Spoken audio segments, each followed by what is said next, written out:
한국 사람들에게 가장 깊이 박혀 있는 믿음이 하나 있습니다. 열심히 살면 언젠가는 편안해질 거라는 믿음입니다. 성실하게 일하고 참고 견디고 책임을 다하면 노후에는 자연스럽게 행복이 따라올 거라고 배워왔습니다. 이 믿음은 틀린 말은 아닙니다. 문제는 이것이 절반만 맞는 말이라는 데 있습니다. 만약 이 믿음이 완전히 옳았다면 지금 이 영상을 보고 계신 60대, 70대 분들 대부분은 이미 만족스럽고 평온한 노후를 살고 있어야 합니다. 하지만 현실은 그렇지 않습니다. 솔직하게 한 가지 질문을 드리겠습니다. 아침에 눈을 떴을 때 오늘 하루가 기대되십니까? 오늘 꼭 하고 싶은 일이 있으십니까? 만나고 싶은 사람이 떠오르십니까? 아니면 그냥 또 하루가 시작되었구나 하는 생각부터 드십니까? 많은 분들이 이 질문 앞에서 잠시 말이 없어집니다. 이유는 간단합니다. 우리는 평생 너무 성실하게만 살아왔기 때문입니다. 회사에서는 누구보다 먼저 출근했고 누구보다 늦게 퇴근했습니다. 주말에도 가족을 위해, 미래를 위해 시간을 반납했습니다. 자식 교육을 위해 내 취미와 꿈은 뒤로 미뤘습니다. 지금은 때가 아니다 라는 말을 수없이 되뇌며 30년, 40년을 살았습니다. 그렇게 살면 노후는 자동으로 보장될 줄 알았습니다. 그런데 정작 은퇴하고 나니 남은 것은 자유가 아니라 공허함이었습니다. 아침에 일어나도 갈 곳이 없습니다. 출근할 필요도 급히 준비할 이유도 없습니다. 처음 며칠은 좋습니다. 늦잠도 자고 TV도 보고 유튜브도 마음껏 봅니다. 하지만 그 시간이 길어질수록 마음 한편이 비어가는 느낌이 듭니다. 할 일이 없다는 것은 쉬는 것이 아니라 역할이 사라졌다는 뜻이기 때문입니다. 사람은 역할이 있을 때 자신이 살아있다는 감각을 느낍니다. 더 아이러니한 사실은 이렇습니다. 대부분의 60대는 아직 충분히 건강합니다. 걷는데 큰 문제가 없고 머리도 또렷합니다. 앞으로 20년, 어쩌면 30년을 더 살 수도 있습니다. 그런데 이 긴 시간을 무엇으로 채워야 할지 모른 채 살아간다는 것은 생각보다 큰 고통입니다. 그래서 사람들은 다시 과거로 돌아가려 합니다. 친구를 만나면 이야기는 늘 비슷합니다. 건강 이야기, 자식 이야기, 손주 이야기, 집값과 주식 이야기. 몇 번 반복하다 보면 그 대화마저도 피곤해집니다. 어떤 분들은 이렇게 말합니다. 나는 평생 열심히 살았으니까 이제 좀 쉬어도 되지 않나. 맞는 말입니다. 하지만 여기서 중요한 질문이 하나 있습니다. 지금의 상태는 정말 쉬는 걸까요? 아니면 서서히 무너지고 있는 걸까요? 쉬는 것과 무너지는 것은 겉으로 보면 비슷해 보이지만 마음의 상태는 전혀 다릅니다. 쉬고 있을 때 사람은 회복됩니다. 하지만 무너질 때 사람은 점점 무기력해집니다. 통계는 이 현실을 냉정하게 보여줍니다. 최근 10년 사이 60대 이상의 우울증 진단 비율은 눈에 띄게 증가했습니다. 특히 은퇴 후 2, 3년 사이에 우울감을 호소하는 경우가 가장 많습니다. 혼자 사는 노인의 절반 이상이 자주 외롭다고 답합니다. 이 수치는 단순한 숫자가 아니라 지금 이 순간에도 누군가는 조용히 무너지고 있다는 신호입니다. 문제의 핵심은 분명합니다. 우리는 평생 근면과 성실만 배우고 살아왔습니다. 열심히 일하는 법은 배웠지만 즐겁게 사는 법은 배우지 못했습니다. 남을 위해 사는 법은 익숙하지만 나를 위해 사는 법은 낯섭니다. 그래서 은퇴와 동시에 삶의 방향을 잃어버립니다. 그동안 나를 움직이던 기준이 사라졌기 때문입니다. 여기서 중요한 사실 하나를 분명히 짚고 가야 합니다. 성실함이 잘못된 것은 아닙니다. 성실함은 분명히 인생의 큰 자산입니다. 문제는 성실함 하나만으로는 60 이후의 삶을 지탱할 수 없다는 점입니다. 60부터는 전혀 다른 능력이 필요합니다. 그것은 더 열심히 하는 능력이 아니라 다르게 사는 능력입니다. 많은 분들이 이 지점에서 당황합니다. 그럼 이제 와서 뭘 어떻게 바꾸라는 말인가? 이 나이에 새로운 걸 시작하라는 건가? 이런 질문이 자연스럽게 떠오릅니다. 하지만 여기서 말하는 변화는 거창한 도전이 아닙니다. 회사를 차리거나 대단한 목표를 세우라는 이야기도 아닙니다. 지금까지와는 다른 기준으로 하루를 바라보는 연습을 하자는 것입니다. 지금까지의 삶이 해야 하는 일의 연속이었다면 이제부터의 삶은 하고 싶은 일을 찾아가는 과정이어야 합니다. 이 전환이 이루어지지 않으면 아무리 건강하고 경제적으로 여유가 있어도 삶은 점점 말라갑니다. 반대로 이 전환이 이루어지는 순간 같은 하루라도 전혀 다른 색을 띠기 시작합니다. 이 영상은 바로 그 전환점에 대한 이야기입니다. 성실함으로 살아온 분들이 왜 갑자기 허무해지는지, 그리고 그 허무를 어떻게 새로운 에너지로 바꿀 수 있는지를 차분히 풀어가려 합니다. 지금까지의 노력이 헛되었다는 말이 아닙니다. 오히려 그 성실함이 있었기에 이제는 다른 삶을 시도할 자격이 생겼다는 이야기입니다. 만약 여러분이 지금 이 말이 내 이야기 같다는 느낌을 조금이라도 받으셨다면 이 다음 이야기를 꼭 들어보시기 바랍니다. 다음 부분에서는 은퇴 이후 사람들이 가장 크게 흔들리는 순간, 그리고 그 공허함이 어디에서 오는지를 더 깊이 들여다보겠습니다. 이 과정을 이해하지 못하면 어떤 변화도 오래 가지 못합니다. 은퇴라는 말은 오랫동안 달콤하게 들려왔습니다. 더 이상 출근하지 않아도 되고 상사의 눈치를 보지 않아도 되며 시간은 온전히 내 것이 될 것이라 믿었습니다. 그래서 많은 분들이 은퇴를 목표로 참고 견디며 살아왔습니다. 그런데 막상 그 시간이 오면 예상과는 전혀 다른 감정이 찾아옵니다. 자유가 아니라 공허함입니다. 해야 할 일이 사라진 자리에 설명하기 어려운 허전함이 남습니다. 사람은 생각보다 일 자체보다 일이 주던 구조에 익숙해져 있습니다. 출근 시간, 회의 일정, 마감 기한, 누군가의 연락, 이런 것들이 하루의 뼈대를 만들어 주었습니다. 은퇴와 함께 이 구조가 한순간에 사라지면 하루는 길고 느슨해집니다. 처음에는 좋습니다. 하지만 며칠, 몇 주가 지나면 시간은 축복이 아니라 부담으로 변합니다. 무엇을 해야 할지 정하지 않으면 하루는 쉽게 흘러가 버립니다.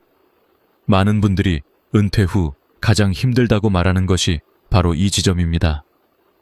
아침에 일어나도 갈 곳이 없다는 말입니다. 이 말 속에는 단순히 물리적인 장소의 부재가 아니라 쓸모있다는 감각의 상실이 담겨 있습니다. 평생 누군가에게 필요했던 사람이 갑자기 아무에게도 필요하지 않은 존재가 된 것 같은 기분. 이것이 은퇴 후 공허함의 본질입니다. 사회학자들은 은퇴를 역할 상실, 롤 러스이라고 부릅니다. 직함과 직무가 사라지는 것뿐만 아니라 그 역할을 통해 확인되던 자기 정체성도 함께 흔들린다는 뜻입니다. 그래서 은퇴 후 가장 흔하게 등장하는 질문이 있습니다. 나는 이제 누구인가? 이 질문에 답을 찾지 못하면 사람은 쉽게 무기력해집니다. 이것이 바로 은퇴 후 우울감이 증가하는 이유 중 하나입니다. 실제 통계를 보면 은퇴 직후 2~3년 사이에 우울 증상을 경험하는 비율이 가장 높습니다. 특히 남성의 경우 평생 직업 정체성이 강했던 만큼 그 공백을 더 크게 느끼는 경향이 있습니다. 여성이라고 다르지는 않습니다. 자녀 양육과 가사라는 역할이 줄어든 뒤 비슷한 공허함을 느끼는 경우도 많습니다. 역할이 사라진 뒤에 남는 것은 준비되지 않은 시간입니다. 이때 많은 분들이 선택하는 방법은 과거로 돌아가는 것입니다. 예전 동료를 만나고 예전 친구를 찾고 예전 이야기를 반복합니다. 물론 추억을 나누는 것은 소중한 일입니다. 하지만 그 대화가 현재와 미래를 향하지 못하고 과거에만 머무를 때 사람은 점점 늙어간다는 느낌을 받게 됩니다. 대화의 주제가 늘 건강, 자식, 돈 이야기로만 흐를 때 마음 한편에서는 이런 생각이 듭니다. 내 이야기는 이제 끝난 걸까? 더 안타까운 점은 많은 분들이 이 공허함을 자기 탓으로 돌린다는 것입니다. 내가 약해서 그런가? 원래 성격이 그런가 하며 스스로를 몰아붙입니다. 하지만 이것은 개인의 문제가 아니라 구조의 문제입니다. 평생 열심히 하는 법만 배워온 사람이 갑자기 의미를 만드는 법을 알 수는 없습니다. 배운 적이 없기 때문입니다. 여기서 중요한 전환점이 필요합니다. 은퇴 후의 공허함은 피해야 할 적이 아니라 새로운 삶을 설계하라는 신호입니다. 그 신호를 무시하면 우울로 이어지고 제대로 읽으면 변화의 출발점이 됩니다. 문제는 대부분의 사람들이 이 신호를 두려워한다는 점입니다. 익숙했던 기준이 사라진 자리에 낯선 질문이 나타나기 때문입니다. 이제 나는 무엇을 위해 살아야 하는가? 이 질문은 무겁고 불편합니다. 그래서 많은 분들이 다시 TV를 켜고 스마트폰을 들여다보며 생각을 미룹니다. 하지만 생각을 미룰수록 공허함은 더 커집니다. 하루 이틀은 괜찮지만 시간이 쌓이면 마음은 점점 메말라갑니다. 그래서 은퇴 후 가장 위험한 것은 몸의 노화보다 마음의 정체입니다. 이 시기에 가장 필요한 것은 새로운 목표를 억지로 세우는 것이 아닙니다. 뭔가 대단한 일을 해야 한다는 압박은 오히려 부담이 됩니다. 필요한 것은 관점을 바꾸는 일입니다. 이제까지의 삶이 성과 중심이었다면 앞으로의 삶은 의미 중심이 되어야 합니다. 성과는 남이 평가하지만 의미는 내가 느끼는 것입니다. 이 차이를 받아들이는 순간 삶의 방향이 조금씩 달라지기 시작합니다. 은퇴 후 공허함을 잘 넘긴 사람들의 공통점이 있습니다. 그들은 은퇴를 끝이 아니라 전환으로 받아들였습니다. 직업은 내려놓았지만 삶 자체를 내려놓지는 않았습니다. 그 대신 삶의 무대를 바꾸었습니다. 회사가 아닌 일상에서, 경쟁이 아닌 경험 속에서, 평가가 아닌 만족 속에서 자신을 다시 정의했습니다. 이 전환이 쉽지는 않습니다. 오랫동안 익숙했던 방식에서 벗어나는 일이기 때문입니다. 하지만 여기서 한 가지 분명한 사실이 있습니다. 은퇴 후의 삶은 준비한 만큼 달라진다는 점입니다. 아무 준비 없이 맞이한 자유는 공허가 되지만 방향을 가진 자유는 가능성이 됩니다. 그리고 그 가능성은 생각보다 가까운 곳에 있습니다. 이제 다음 이야기에서는 이 공허함의 늪에서 벗어나기 위해 한 사람이 어떤 선택을 했는지를 들려드리려 합니다. 평생 성실함의 상징처럼 살았던 한 사람이 왜 모든 것을 내려놓고 전혀 다른 길을 선택했는지 말입니다. 그 선택은 극단적으로 보일 수도 있습니다. 하지만 그 안에는 60 이후의 삶을 바꾸는 중요한 단서가 숨어 있습니다. 박민수 씨는 누구나 부러워할 만한 삶을 살아왔습니다. 30년 넘게 대학에서 강의했고 연구실 불은 늘 늦은 밤까지 켜져 있었습니다. 아침 7시에 일어나 강의를 준비하고 밤 12시가 넘어서야 집으로 돌아오는 날들이 반복되었습니다. 논문 마감, 학회 발표, 학생 지도.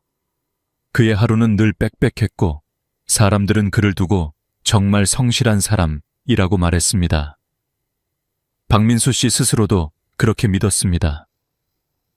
이렇게 살면 언젠가는 편안해질 거라고 말입니다. 정년 퇴직을 맞이하던 날 그는 박수를 받으며 강단을 내려왔습니다. 수고했다는 말, 존경한다는 인사, 그동안 감사했다는 제자들의 메시지. 그 순간만큼은 자신의 인생이 옳았다고 느꼈습니다. 그리고 처음 몇 달은 정말 괜찮았습니다. 늦잠을 자고 아침 햇살을 느끼며 커피를 마셨고 평일 낮에 TV를 켜는 것도 신기했습니다. 이게 자유구나 라는 생각도 들었습니다. 하지만 그 평온은 오래가지 않았습니다. 석 달쯤 지나자 아침에 눈을 뜨는 일이 점점 힘들어졌습니다. 해야 할 일이 없다는 사실이 오히려 부담으로 다가왔습니다. 친구를 만나도 대화는 금세 끊겼습니다. 예전에는 강의 이야기, 연구 이야기로 몇 시간도 부족했는데 이제는 건강과 자식 이야기만 반복되었습니다. 집으로 돌아오는 길에 그는 자주 생각했습니다. 나는 이제 뭐지? 학교에 잠시 들른 날도 있었습니다. 후배 교수들이 반갑게 인사했지만 어딘가 어색했습니다. 연구실 문 앞에서 발걸음을 멈췄을 때 그는 깨달았습니다. 이곳은 더 이상 자신의 자리가 아니라는 사실을 말입니다. 그 순간 가슴 한쪽이 텅 빈 느낌이 들었습니다. 평생 자신을 설명해주던 교수라는 단어가 사라지자 남은 것은 이름 석자뿐이었습니다. 그때 박민수 씨의 마음속에 처음으로 이런 생각이 떠올랐습니다. 이대로 살다가는 정말 무너질지도 모르겠다. 그는 자신이 우울해지고 있다는 사실을 인정했습니다. 아무것도 하지 않는 날이 늘어날수록 생각은 더 어두워졌습니다. 그래서 그는 아주 과감한 결정을 내립니다. 환경을 바꾸지 않으면 자신도 바뀌지 않을 것 같았기 때문입니다. 그가 선택한 곳은 전남의 작은 섬이었습니다. 서울에서 멀리 떨어진 병원도 많지 않고 편의시설도 부족한 곳이었습니다. 가족들은 모두 반대했습니다. 아내는 불편한 생활을 걱정했고 자식들은 왜 굳이 거기까지 가야 하느냐고 물었습니다. 하지만 박민수 씨는 이번만큼은 자신의 판단을 따르기로 했습니다. 남의 기준이 아니라 자신의 감각을 믿어보기로 한 것입니다. 섬에 도착한 첫날은 생각보다 더 막막했습니다. 아무도 그를 알아보지 못했습니다. 30년간 쌓아온 학력과 경력은 그곳에서 아무 의미가 없었습니다. 그는 그저 서울에서 온 박 씨일 뿐이었습니다. 처음 일주일은 집안에만 머물렀습니다. 할 일도 없고 말 걸 사람도 없었습니다. 그동안 바쁘다는 이유로 피했던 아무것도 하지 않는 시간이 이곳에서는 피할 수 없이 그를 찾아왔습니다. 그러던 어느 날 그는 집 앞 바닷길을 걷기 시작했습니다. 처음에는 목적도 없이 걷기만 했습니다. 그런데 며칠이 지나자 파도 소리가 귀에 들어오기 시작했고 바람의 냄새가 느껴졌습니다. 서울에서는 늘 생각으로 가득 차 있었던 머리가 조금씩 비워지는 느낌이 들었습니다. 걷는 시간이 늘어날수록 마음은 이상하게 가벼워졌습니다. 어느 날 아침 마을 할아버지가 말을 걸었습니다. 낚시 한번 해볼래요? 박민수 씨는 낚시를 한 번도 해본 적이 없었습니다. 하지만 이번에는 못합니다 라는 말 대신 해보겠습니다 라고 대답했습니다. 낚싯줄을 던지는 법도 서툴렀고 손에 물집도 생겼습니다. 그런데 이상하게도 그 시간이 싫지 않았습니다. 오히려 다음 날이 기다려졌습니다. 며칠 뒤에는 텃밭을 가꾸는 일도 도왔습니다. 흙을 만지고 모종을 심고 땀을 흘렸습니다. 손에 흙이 묻는 것이 처음에는 낯설었지만 해가 질 무렵에는 묘한 만족감이 남았습니다. 그날 밤 그는 노트를 꺼내 처음으로 하루를 기록했습니다. 오늘은 바람이 좋았고 몸은 피곤했지만 마음은 편안했다.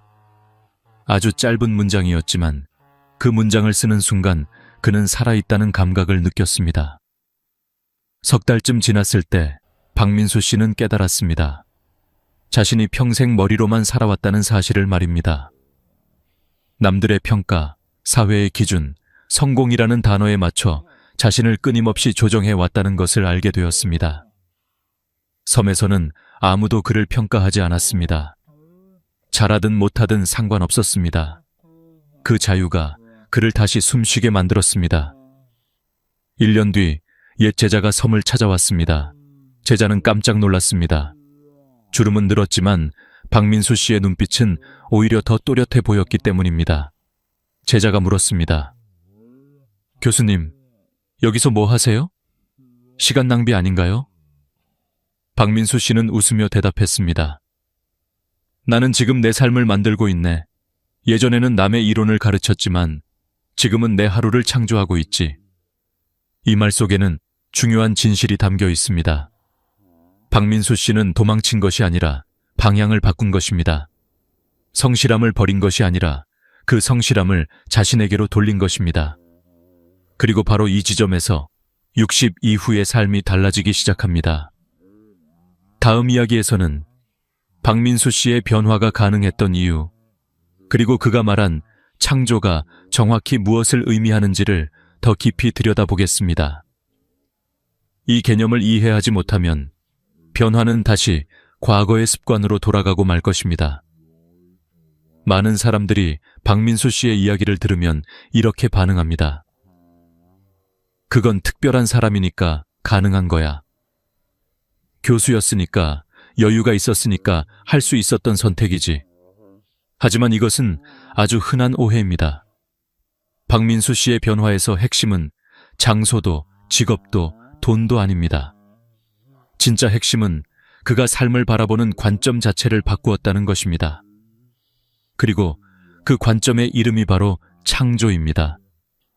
대부분의 사람들은 창조라는 말을 들으면 예술가를 떠올립니다. 그림을 그리거나 음악을 만들거나 소설을 쓰는 사람들 말입니다. 그래서 스스로에게 이렇게 말합니다. 나는 그런 재능이 없어. 창조는 나와 상관없는 이야기야. 하지만 이것은 창조를 너무 좁게 이해한 결과입니다. 창조는 무에서 유를 만들어내는 특별한 능력이 아닙니다. 오히려 이미 존재하는 것들을 새로운 방식으로 엮어내는 힘에 가깝습니다. 박민수 씨를 다시 떠올려 봅시다. 그는 섬에 가서 완전히 새로운 사람이 된 것이 아닙니다. 교수로 살며 몸에 밴 습관들, 관찰하는 태도, 기록하는 방식, 질문하는 사고를 그대로 가져갔습니다. 다만 그것을 논문과 강의가 아니라 바다와 낚시, 텃밭과 하루의 기록에 적용했을 뿐입니다. 즉, 그는 자신의 인생을 다시 편집한 것입니다. 이것이 창조의 본질입니다. 심리학자들은 인간이 가장 행복할 때를 이렇게 설명합니다. 자신의 이야기를 스스로 만들어갈 때, 남이 정해준 역할을 충실히 수행할 때가 아니라 그 역할에서 벗어나 자신의 선택으로 하루를 구성할 때 사람은 살아있다는 감각을 느낍니다. 우리는 평생 회사가 정해준 일정, 사회가 요구한 기준, 가족이 기대한 모습에 맞춰 살아왔습니다. 그 과정에서 안정은 얻었지만 주도권은 점점 잃어버렸습니다. 그래서 은퇴 후 많은 분들이 혼란을 겪습니다. 더 이상 따라야 할 기준이 없는데 스스로 기준을 세워본 경험이 거의 없기 때문입니다.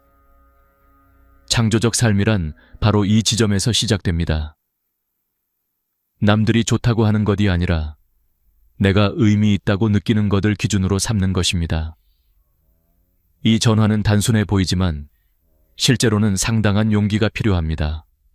왜냐하면 남의 시선에서 벗어난다는 것은 익숙한 보호막을 내려놓는 일이기 때문입니다. 철학자들은 이것을 주체성이라고 부릅니다. 주체적으로 산다는 것은 혼자 고집을 부린다는 뜻이 아닙니다. 선택의 책임을 남에게 넘기지 않는다는 의미입니다. 잘 되든 못 되든 그것이 나의 선택이라는 사실을 받아들이는 태도입니다. 박민수 씨가 섬으로 간 것도 마찬가지였습니다. 성공할지 실패할지 알 수 없었지만 그는 처음으로 자신의 판단을 믿어보기로 했습니다. 그 선택이 그를 살렸습니다. 창조적 삶에는 또 하나 중요한 요소가 있습니다. 바로 재미입니다. 많은 어른들이 재미를 가볍게 생각합니다. 재미는 사치이고 철이 없다고 여깁니다. 하지만 심리학에서는 재미를 아주 중요한 신호로 봅니다. 재미는 내가 지금 이 순간에 몰입하고 있다는 증거이기 때문입니다. 시간 가는 줄 모르고 빠져드는 상태를 학자들은 플로우라고 부릅니다. 이 상태에서 사람은 가장 안정적이고 가장 만족을 느낍니다. 아이들을 떠올려 보세요. 아이들은 늘 창조적입니다. 빗자루를 주면 말을 타고 상자를 주면 집을 만듭니다. 잘해야 한다는 압박도 평가에 대한 두려움도 없습니다. 오직 재미있기 때문에 몰입합니다. 우리는 언제부터 이 감각을 잃어버렸을까요? 성실해야 한다는 압박, 제대로 해야 한다는 강박 속에서 재미를 점점 밀어냈기 때문입니다. 은퇴 후에 많은 분들이 뭘 해도 재미가 없다고 말합니다. 이것은 능력의 문제가 아닙니다. 재미를 느끼는 감각이 오래 잠들어 있었기 때문입니다. 감각은 사용하지 않으면 둔해집니다. 다시 깨우려면 연습이 필요합니다. 처음에는 시시하게 느껴질 수도 있습니다. 낚시가, 걷기가, 글쓰기가 별것 아닌 것처럼 보일 수 있습니다. 하지만 중요한 것은 결과가 아니라 과정입니다. 내가 선택했고 내가 즐겼다는 사실 자체가 창조의 시작입니다. 또 하나 강조하고 싶은 점은 창조는 혼자만의 세계에 갇히는 것이 아니라는 사실입니다. 오히려 창조적 삶을 사는 사람일수록 관계가 건강해집니다. 이유는 간단합니다. 외로움을 채우기 위해 사람을 찾지 않기 때문입니다. 여유가 생기면 만남은 의무가 아니라 선택이 됩니다. 박민수 씨가 마을 사람들과 자연스럽게 어울릴 수 있었던 것도 그가 스스로의 삶을 채우고 있었기 때문입니다. 여기까지 이야기를 들으며 이런 생각이 들 수도 있습니다. 말은 좋은데 구체적으로 뭘 어떻게 하라는 건가? 맞습니다. 관점의 변화만으로는 부족합니다. 삶은 결국 행동으로 증명됩니다. 그래서 다음 이야기에서는 60 이후에 창조적으로 살아가기 위해 실제로 무엇을 하면 좋은지 아주 현실적인 5가지 방법을 하나씩 정리해 드리려 합니다. 거창하지 않지만 꾸준히 하면 삶의 결을 바꾸는 방법들입니다. 이 5가지는 특별한 재능이나 큰 돈을 요구하지 않습니다. 지금까지 살아오며 이미 가지고 계신 것들을 다른 방식으로 쓰는 방법입니다. 만약 여러분이 이제는 정말 다르게 살아보고 싶다는 마음이 조금이라도 생겼다면 다음 이야기가 분명히 도움이 될 것입니다. 이제부터는 생각을 행동으로 옮길 차례입니다. 창조적 삶이 무엇인지 이해했다면 다음 질문은 이것입니다. 그래서 오늘부터 나는 무엇을 하면 되는가? 많은 분들이 여기서 다시 멈춥니다. 이유는 간단합니다. 너무 거창하게 시작하려고 하기 때문입니다. 하지만 60 이후의 삶은 인생을 다시 증명하는 무대가 아닙니다. 조용히, 그러나 분명하게 방향을 바꾸는 시간입니다. 지금부터 말씀드릴 5가지는 작지만 꾸준히 실천하면 삶의 중심을 바꿔놓는 힘을 가지고 있습니다. 첫 번째는 주체적 관점을 기르는 것입니다. 주체적 관점이란 남들이 정해준 기준이 아니라 내 기준으로 하루를 선택하는 힘입니다. 평생 우리는 이 나이에 이 정도는 해야지, 남들이 뭐라고 볼까 라는 생각에 익숙해져 왔습니다. 하지만 60 이후에도 그 기준을 붙잡고 있으면 삶은 계속 남의 손에 맡겨집니다. 그래서 아주 작은 질문부터 시작해야 합니다. 오늘 나는 무엇을 하고 싶은가? 처음에는 답이 잘 나오지 않을 수 있습니다. 괜찮습니다. 그 자체가 연습입니다. 오늘 먹고 싶은 음식, 오늘 걷고 싶은 길, 오늘 만나고 싶은 사람. 이런 사소한 선택을 내가 직접 하는 것부터가 주체성의 시작입니다. 하루에 한 번만이라도 남의 기대가 아닌 내 감각을 존중해 보세요. 그 감각은 생각보다 빠르게 살아납니다. 두 번째는 재미를 회복하는 것입니다. 많은 분들이 이 나이에 무슨 재미냐고 말합니다. 하지만 재미는 철없음이 아니라 생명력의 신호입니다. 재미를 느낀다는 것은 지금 이 순간에 내가 살아있다는 뜻입니다. 잘해야 할 필요도 없고 남에게 보여줄 필요도 없습니다. 내가 웃고 내가 몰입하면 그걸로 충분합니다. 어떤 분은 걷는 게 재미있고, 어떤 분은 요리가 재미있고, 어떤 분은 손주와 그림을 그리는 시간이 재미있습니다. 중요한 것은 비교하지 않는 것입니다. 남들보다 뒤처진 것 같아도 상관없습니다. 재미는 속도가 아니라 방향의 문제입니다. 하루에 30분이라도 이 시간만큼은 괜찮다고 느낄 수 있는 일을 찾아보세요. 그 시간이 늘어날수록 우울과 무기력은 자연스럽게 자리를 잃습니다. 세 번째는 기록하는 습관입니다. 노트 한 권이면 충분합니다. 거창한 글이 필요하지 않습니다. 오늘 무엇을 했는지, 무엇이 좋았는지, 무엇이 불편했는지를 적어보세요. 사람은 기록할 때 비로소 자신의 삶을 바라보게 됩니다. 그냥 흘러가던 하루가 의미를 가진 하루로 바뀝니다.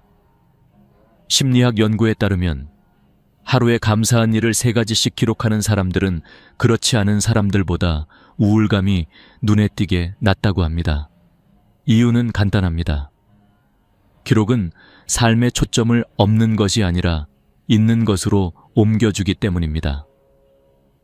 박민수 씨가 섬에서 처음 느꼈던 변화도 바로 이 기록에서 시작되었습니다. 오늘을 붙잡아두는 힘, 그것이 기록입니다. 네 번째는 공간을 바꾸는 것입니다. 매일 같은 공간에만 있으면 생각도 같은 자리에서 맴돕니다. 뇌과학자들은 새로운 환경이 뇌를 깨운다고 말합니다.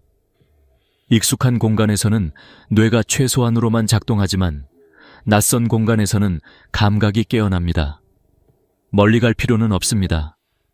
평소와 다른 산책로, 처음 가보는 시장, 한 번도 들어가 보지 않았던 작은 카페면 충분합니다. 공간이 바뀌면 시선이 바뀌고, 시선이 바뀌면 생각이 달라집니다. 생각이 달라지면 삶의 가능성도 함께 넓어집니다.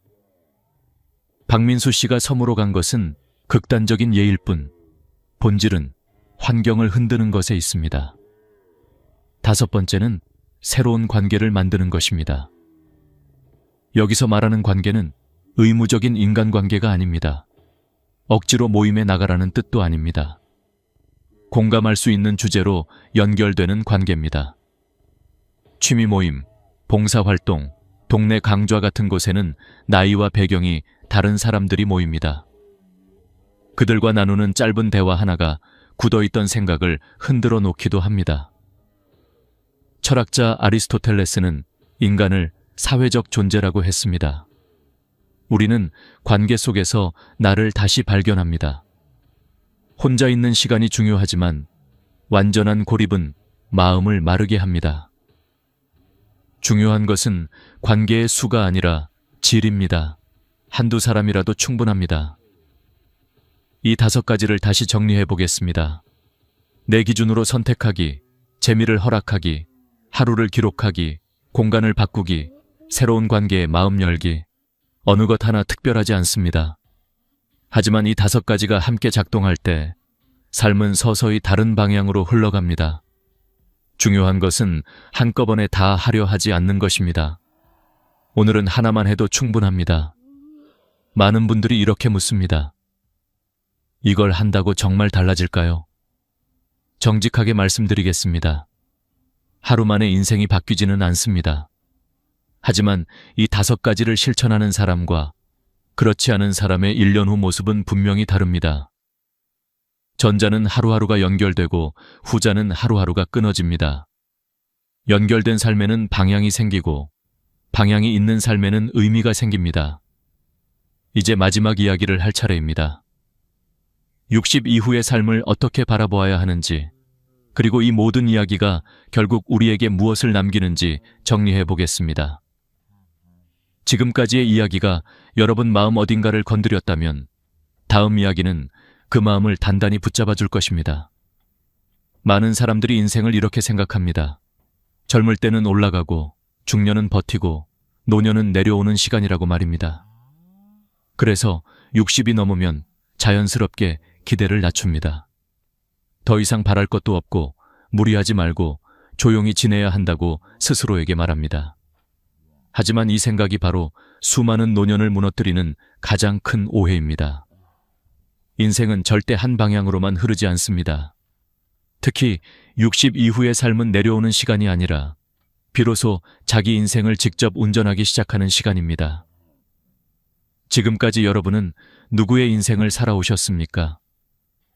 회사가 요구한 역할, 가족이 기대한 모습, 사회가 정해준 기준 속에서 최선을 다해 살아왔습니다.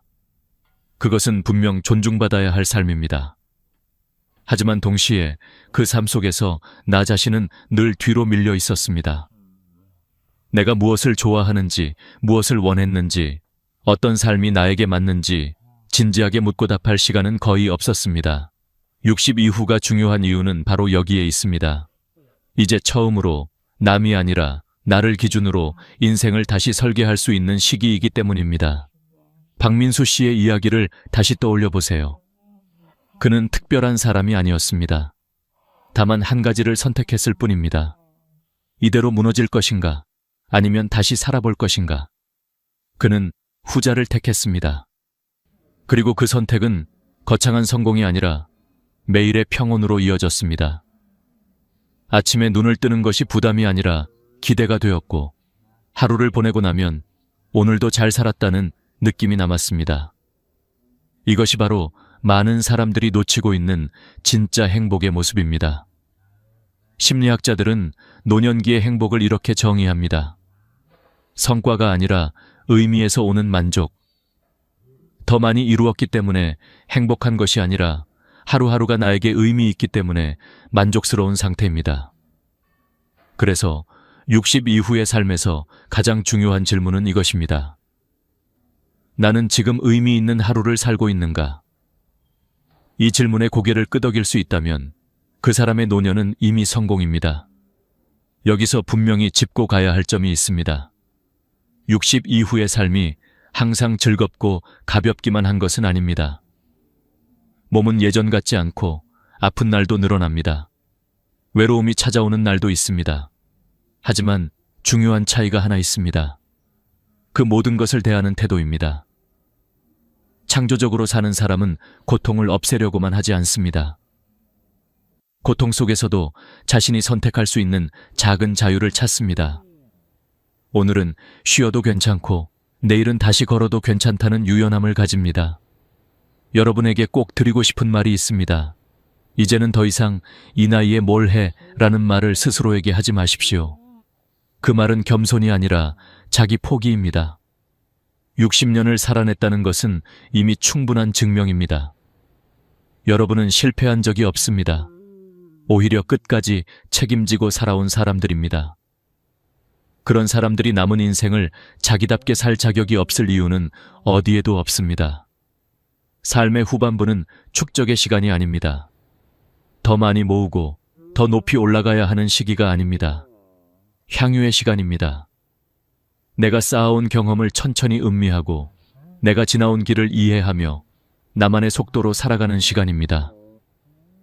창조적으로 산다는 것은 대단한 무언가를 만들어내는 것이 아닙니다.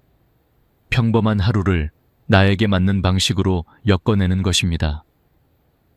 오늘 이야기에서 기억해 주셨으면 하는 핵심은 이것 하나입니다. 행복은 준비되는 것이 아니라 선택되는 것입니다. 성실하게 살았다고 자동으로 찾아오지 않습니다. 누군가가 대신 만들어주지도 않습니다. 지금 이 순간 내가 어떤 하루를 살기로 선택하느냐에 따라 만들어집니다. 오늘 이 영상을 다 보고 나서 거창한 계획을 세우지 않아도 괜찮습니다. 다만 한 가지는 꼭 해보시길 바랍니다. 오늘 저녁 잠자리에 들기 전에 스스로에게 이렇게 말해보세요. 나는 오늘 나를 위해 한 가지를 선택했다.